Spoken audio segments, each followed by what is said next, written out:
Hi, second graders. Mrs. Burkett here with our topic for this week. It's a short week, it's just a 2-day week. So I just want to have fun a little bit with animals. We've been studying animals all through this unit 2. So this is our last week for unit 2. And this week, just these 2 days, we're going to talk about animals in poems. So our essential question, what do we love about animals? Now, some people, because it's the week of Thanksgiving, and some families do turkey on Thanksgiving, some people are thinking about an animal called a turkey. So we might even write a turkey poem before the week's over, just these 2 days. Animal fun. Animals are fun to play with. This dolphin is large, wet, and makes whistling sounds. We can use sensory words to describe animals. We can describe how an animal looks, feels, sounds, and smells. We can tell how animals behave and express themselves. So think about all the sensory words you could use to talk about all the different animals we've learned about. Baby bears last week, and eagles and eaglets. We learned about prairie dogs and the turtle. So lots of animals. Our vocabulary for this week, I'm going to go over them here in the lesson. Behave. The boy is teaching the dog to behave. How do you behave when you are in the library? Flapping. We know that the eagle flapped its wings and the eaglet couldn't. The bird was flapping its wings quickly. Flapping is like moving up and down. Express. This baby is smiling to express how he feels. And poetry is something that we use to express our thoughts and feelings. How do you express your feelings? Feathers. A peacock is covered in colorful feathers. Where else have you seen feathers? Do turkeys have feathers? They sure do. So our poetry words, a little extra poetry words, you know what a poem is. A poem is a form of writing that expresses imagination or feelings. So how is a poem different from a story? As soon as you look at poems, you kind of say, hey, this is not just a story. It's not even like an article of a nonfiction information. It looks different. The way the text is laid out, doesn't it? Rhyme. When two words rhyme, they have the same ending sounds. Pet and what goes with it. Or animal and what sounds with it. What words could a poet use to rhyme with cat? Hat, sat, fact. Rhythm. Rhythm is the repeating accents or beats in a poem. Why would a poet want a poem to have a rhythm? When there's rhythm, it kind of makes you think of music, and music moves our feelings and our emotions. It helps us express our feelings and our emotions. Word choice. Word choice is the use of rich, colorful, exact words. What exact words could you use to describe how you feel right now?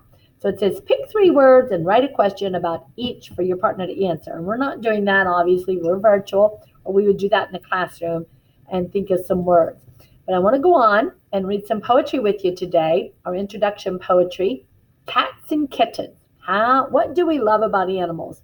Read how poets describe animals they love. Cats and kittens express their views with hisses, purrs, and little mews. Instead of taking baths like me, they use their tongues quite handily. I wonder what my mom would say if I tried cleaning up that way. They stay as still can be, until a mouse they chance to see. And then, in one great flash of fur, they pounce on a toy with a purr. Did you see and hear all of those rhyming words? Could you feel the rhythm there? Views, mews, me, handily, say, way, be, see, fur, purr, by Constance Carimes. So here's a few more poems for you to enjoy. Desert camels.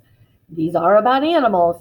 Camels have a hump on their backs to carry people and their sacks. They're very strong, don't mind the sun, won't stop for drinks until they're done. They give people a bouncy ride. They sway and move from side to side. I'd like a camel for a pet, but haven't asked my mother yet. Usually Thanksgiving we get to thinking about things we want to ask for Christmas, don't we? By Martine Wren. So did you hear the rhyming? Sun, done, backs, sacks, ride, side, pet yet. and that rhythm. How about this one? A bat is not a bird. A bat has neither feathers nor beak. He does not chirp, just gives a shriek. He flies by hearing sounds like pings, flapping his leathery wings. At night, when I am asleep in my bed, he gets to fly around instead. By Trevor Reynolds. So think about what the poet loves about the animal in each poem. Describe how your favorite animal behaves. So if you were to write a poem about your favorite animal, what might it say? Now, I'm going to include some videos from Brain Pop and other places about rhyming and the rhythm of poetry, but we're still looking at key details as well. But a rhyming poem has words that end with the same sounds. They tell a poet's thoughts or feelings. Some of you might have a talent for writing some poetry, and you might maybe don't know it yet, but you could write some poetry, okay? So think about a pet and see if you can't write some words that rhyme. I can tell that Cats and Kittens is a rhyming poem. The author tells her thoughts about cats. Also, the last words in the lines 1 and 2 rhyme. Sometimes pairs of lines rhyme in a rhyming poem, okay? We saw that in Desert Camels and A Bat is Not a Bird. So the key details give important information about a poem. You can find important information in the words, pictures, or photos. As I read Desert Camels, I understand that camels are very strong. I read that they can carry people in their sacks. So that was a poem. It was expressing feelings. It was fun to read. It had rhythm and pattern and rhyming, but it also shared real facts, okay? So even though we're sharing information, our main purpose is to write in a fun way, a way that expresses thoughts and feelings. So some details we could put in there, okay? And here again, we're looking at the idea of rereading to find the key details and be able to add them or answer questions, okay? And then we also want to talk about rhythm, okay? Rhythm in poems. Poems have rhythm. Rhythm is a repeating accent in a poem. You can clap the rhythm or beat in a poem. Reread Desert Camels and listen to the rhythm. Listen to the beats in each line. Think about why the poet uses rhythm. So just try to listen with me. Desert Camels. Camels have a hump on their backs to carry people and their sacks. They're very strong, don't mind the sun, won't stop for drinks until they're done. They give people a bouncy ride. They sway and move from side to side. I'd like a camel for a pet, but haven't asked my mother yet. So it's almost like the author wanted you to feel the rhythm of riding a camel as he strode along on his big lanky legs. You could feel that beat and that rhythm. And you could go back and reread Cats and Kittens and feel that rhythm as well.